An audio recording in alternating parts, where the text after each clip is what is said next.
కొంచెం ప్రసన్నవదనం ధ్యాయే సర్వ విఘ్నోపశాంతయ ఆడవారు మాత్రమే వెలిగించుకోండి. ఇది ఎందుకంటే కథ పూర్తిగా వింటే మీకు అర్థమవుతుంది. అంటే మగవాడు చేసే దోషాలకు కానీ వాడి పాపాలకు కానీ ప్రాయశ్చిత్తం లేదు కండి, ఆడవాడిగా ఉంది. అంటే వాళ్ళకి చేయడం అనేది పాపాత్మ కింద మనం అంటాం అనుకుంటారు, కానీ వాళ్ళ అదృష్టం ఏంటంటే అడుసు చెప్పడానికి అడుసు ఉంది, సబ్బుతో కడుక్కోవడానికి బ్రహ్మదేవుడు సబ్బు కూడా ఇచ్చాడు. ఇలా మతాల లోపంలో మగవాడికి పాపం చేస్తే నిష్పత్తి లేదండి. మొగుడిని కొడితే లక్షకృతం చేసుకుంటే పాపం పోతుంది సార్.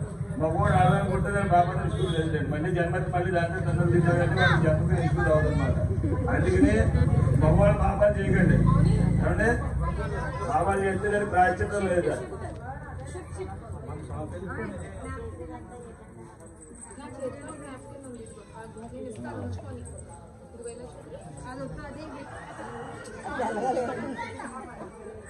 కొంచెం వెనక్కి కూర్చోమ్మా, అమ్మాయి టవలో ఒళ్ళే వేసుకో, టవల్ చీర అనుకోకుండా టవల్ వేస్తే అమ్మాయి